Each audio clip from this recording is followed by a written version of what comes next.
and away in Monaco. Great start by Jenson Button and Barrichello as well. He's got the jump. It's Brawn 1 and 2 into the first corner. Brawn from Brawn.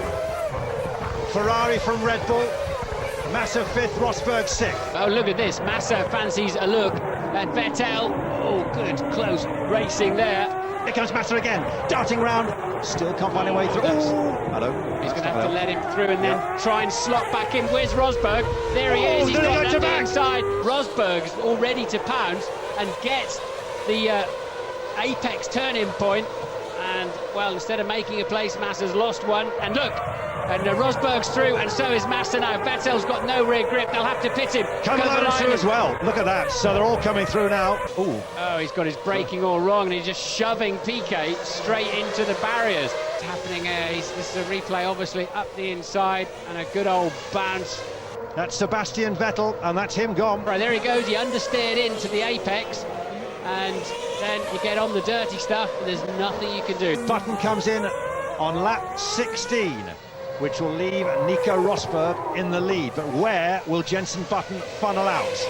And is that Rosberg going through? So Rosberg goes through into the lead then. Rosberg, we understand, is coming in this lap. The leader, there is Nico Rosberg. Got the rear tyre on the dirty part of the racetrack and wipes the nose off against the barrier. Confirmation there of the top 8. Brawn from Ferrari, from Red Bull, from Brawn. Webber and Massa in the pits, Martin. Here we are. So Button escapes even more. Now this is going to be crucial. Rubens Barrichello, where is he on the track? There is this pit straight. There is Rubens Barrichello. This is looking very, very tidy, surely, for Messrs Button, Barrichello and Brawn. Through the tunnel. He's been through that, you might say, for the last 2 years in the darkness. Now in the sunshine with Brawn in Monaco. The last few corners. How sweet will this feel? This is a checkered flag he was probably dreaming about. Jenson Button coming through now for Brawn Grand Prix. We're in the 6th race, and it's his 5th victory. Jenson Button wins in Monaco. Monaco, baby, yeah! In this morning's warm-up, Derek Warwick had what looked like an absolutely dreadful accident. But happily, after resting, Derek declared that he was okay to race, and he's doing just that. I feel okay. I've got a bit of a stiff neck, obviously, because going into the gravel upside down sort of compacted my head into the car.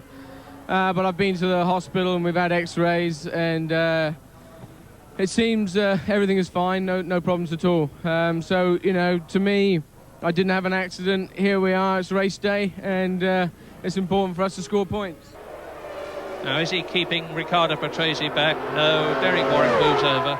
And what a man of iron Derek Warwick is. He went off at 200 miles an hour this morning. You saw that awful accident earlier on. He upended his car, the footwork, in the gravel trap, and was literally eating gravel. Came out of the car, had a rest, went to hospital, had an x-ray, came back, said, I'm going to drive. Amazing. Well, Gerhard Berger, Damon Hill and Johnny Herbert are all on the circuit. Herbert also improving to a 1:24.728, and now only a 1/10 of a second away from Damon Hill. The Lotus, well, John said it before, it's a new engine, a different engine, but it has transformed the car. I tell you, it's also transformed Johnny Herbert, because having gone through a season where his morale has literally been on the ground, he's been dragging it along behind him at most races. Suddenly, he's got a car that's competitive, a car to match his ability and skill. How long is it that we've got to go back, I think, to 1992, when Hakkinen and Herbert were partners in Lotus, when they had the Ford HP engine, that we saw this type of spirit. Look, there's the difference, 0.3 of a second between Johnny Herbert and the pole man, Jean Alesi.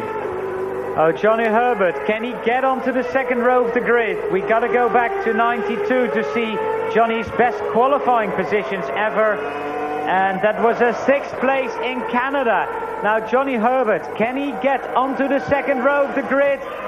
He can. He is 3rd. Johnny Herbert is in 3rd position.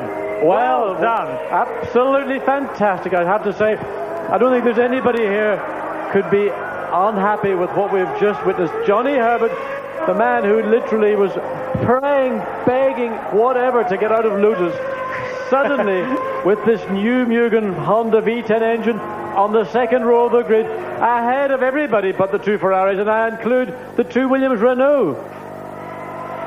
With a new Honda-inspired Mugen engine in his Lotus, Johnny proved what we had always known, that he's one of the best, to take an astonishing 4th place on the grid. It's my best position so far.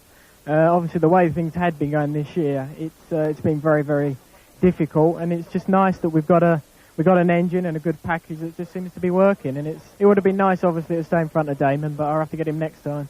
The first chicane here at Monza, always problematic, particularly from the third row backwards. You've really got to be careful.